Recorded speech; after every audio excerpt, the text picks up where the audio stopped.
शर्म करो, शर्म करो, शर्म करो। बिस्मिल्लाहिर्रहमानिर्रहीम। मैं हूं अब्दुल हमीद और आप देख रहे हैं मेरा यूट्यूब चैनल। नाजरीन, आज एक अहम मौजू पर मैं आपकी खिदमत में हाजिर हूं। इस मौजू को डिस्कस करने के बाद अब हमें या तो शर्मिंदा होना पड़ेगा तो या हमें इसका हल तलाश करना पड़ेगा। नाजरीन, हम कितने दावत करते हैं कि हमारे मुआशरे के असातिज़ा इकराम नबी पाक सल्लल्लाहु अलैहि वसल्लम के पेशे से वाबस्ता हैं, मगर ज़रा गौर करें और बड़ा अफसोस होता है कि ये हमारे असातिज़ा इकराम जो नबी पाक का पेशा अपनाए हुए हैं वो सड़कों पर धक्के खाते हुए नजर आते हैं। मुझे ये कहने में कोई आर नहीं है कि जो जिल्लत, जो रुसवाई पाकिस्तान में असातिज़ा को मिली है वो दुनिया में किसी मुल्क में ऐसा नहीं है।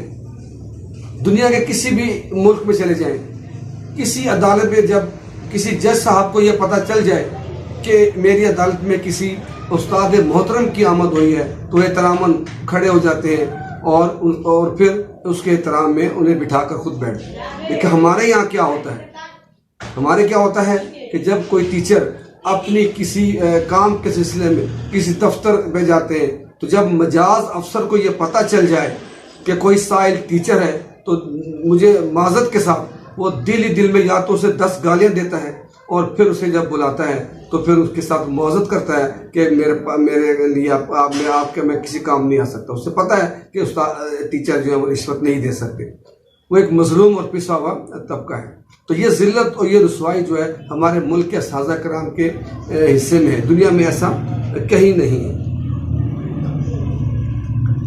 जब मुआशरा असातिज़ा को इस गिरी हुई नज़र से देखता है और फिर ये तवक्का भी रखता है कि उसकी औलाद इन्हीं असातिज़ा से पढ़कर को आला मुकाम हासिल करे, तो क्या आप सोच सकते हैं कि फिर वो असातिज़ा कराम जिसको आप एक इज्जत की निगाह से नहीं देखते और इन्हें आप इज्जत नहीं देते और अल्लाह ताला आपकी औलाद को वो मुकाम देगा इन असातिज़ा से, कभी ऐसा नहीं हो सकता। हाँ, कुछ ऐसे लोग हैं, कुछ ऐसे अफसरान हैं जो असातिज़ा का बड़ा एहतराम करते हैं। मुख्तलिफ महकमों में ऐसे लोग पाए जाते हैं, मेरा उनसे वास्ता भी रहा है, लेकिन वो क्या कहते हैं कि आटे में नमक के बराबर है। लेकिन अल्लाह ताला ने उनकी औलाद को बड़ा सुरखरू किया है। आज का दिन आप देखें, आज सलाम टीचर डे पूरी दुनिया में मनाया गया।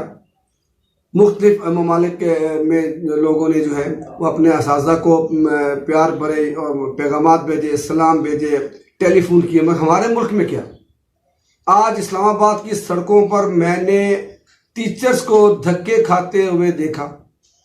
बल्कि मैं शुक्रगुजार हूँ जियो न्यूज़ का कि उन्होंने इन टीचर्स का एहतजाज जो आज इस्लामाबाद की सड़कों पर हो रहा था उनको कवरेज दी।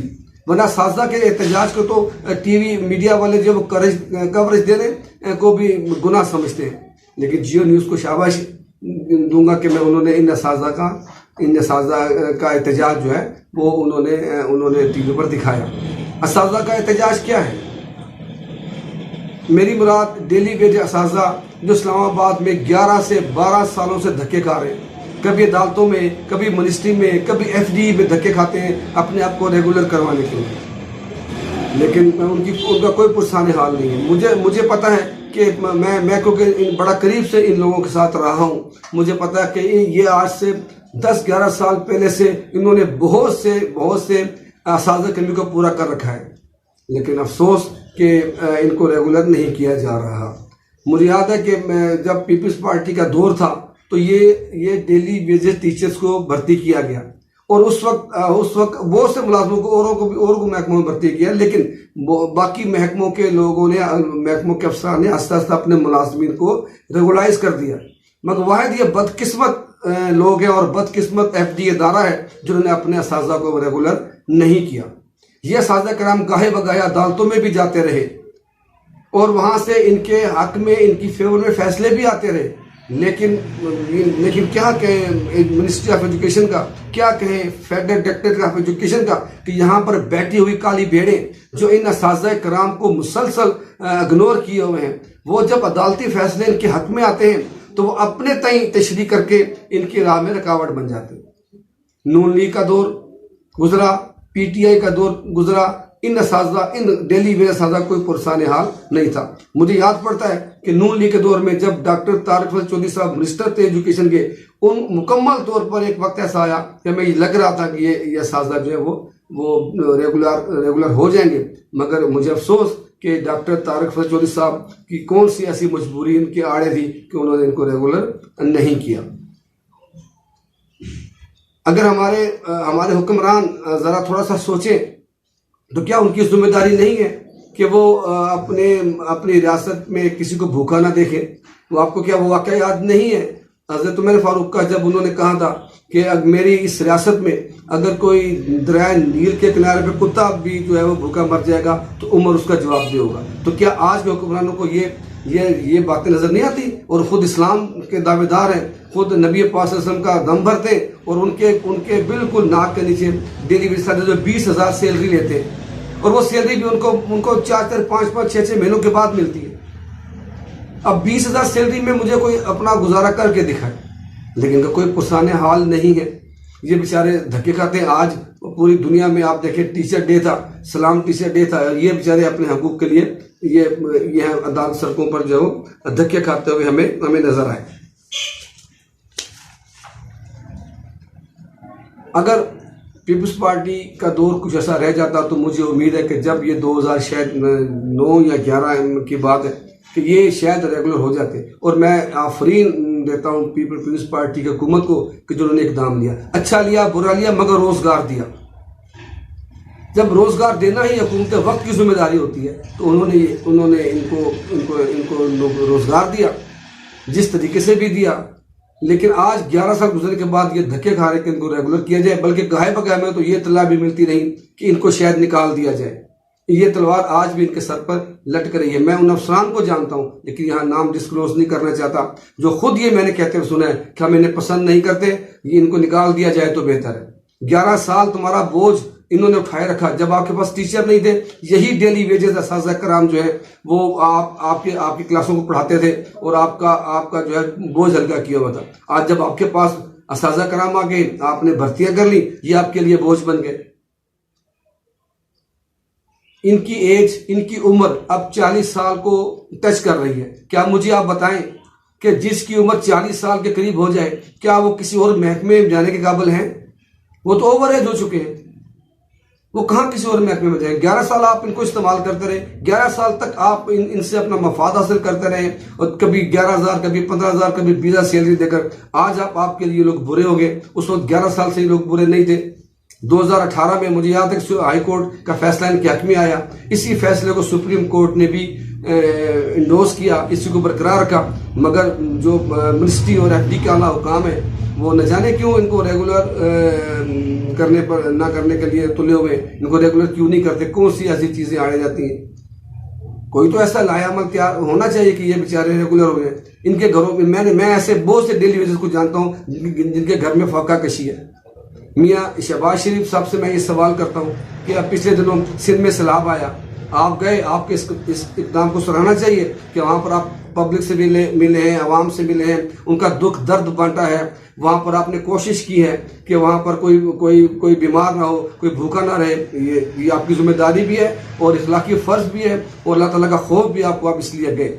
लेकिन क्या ये डेली वेजेस जो आज एहतजाज कर रहे थे इस्लामाबाद में, क्या आपने इनके सर पर दस्ते शफकत रखा?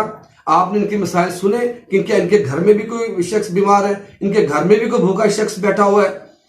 लेकिन मैं बड़ी माजरत सर मियाँ शहबाज साहब से बात करूंगा कि या तो आप सिंध में गए हैं अपनी मकबूलियत को बढ़ाने के लिए, या इसलिए आप वहां पर गए हैं अपने नंबर गेम बढ़ाने के लिए। अगर आपको अवाम का एहसास है तो फिर मियाँ साहब इधर भी आ जाए।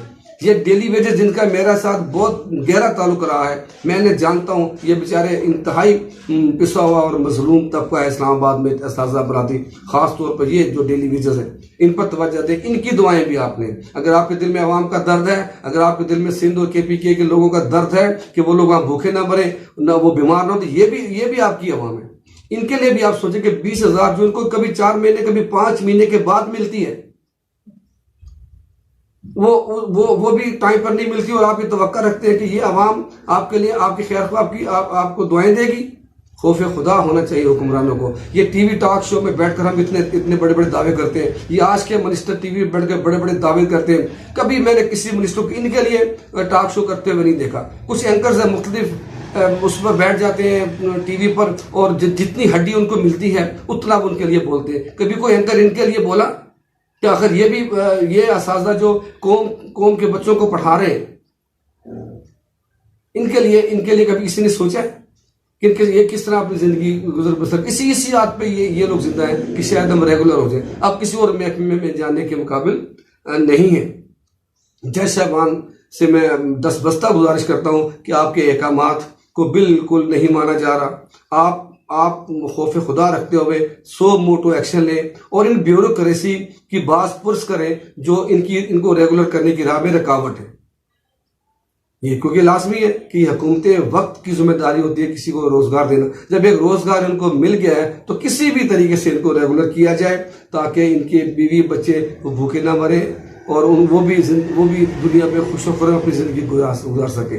जब हमारी तवज्जो उस तरफ होती है कि बाज़ इलाके में ये हो गया वो हो गया और वहाँ जाकर अपनी मकबूलियत को बढ़ाना, ये कोई खौफ खुदा नहीं है। खौफ खुदा ये है कि तमाम आवाम को, तमाम लोगों को एक जैसा जो है वो उसे देखना चाहिए। नाज़रीन, ये बड़ा दुखता हुआ एक मौजू था जिस पर मैंने आज आपसे बात करनी थी। जिन साथियों को दिल दुखे उनसे माज़रत, लेकिन मैं मुकम्मल तौर पर डेली वेज साजा के साथ हूँ क्योंकि मेरा इनके साथ बड़ा गहरा ताल्लुक रहा है। मेरी हुकूमत वक्त से गुजारिश है, मेरी जज साहिबान से गुजारिश है, मेरी ब्यूरोक्रेसी से गुजारिश है कि इनको फाका कशी से बचाया जाए, इनके घर पर तवज्जो दी जाए, इनकी सैलरी बर वक्त दी जाए और इनको रेगुलर किया जाए। इसके साथ ही मैं आपसे इजाज़त चाहता हूँ। अपना ख्याल रखिएगा और मेरे इस चैनल को सब्सक्राइब भी करें और आइकन बटन भी दबाएं। अगर आप फेसबुक पे हैं तो इसे शेयर करें। अल्लाह ताला हम सबको हामी और नासर हो।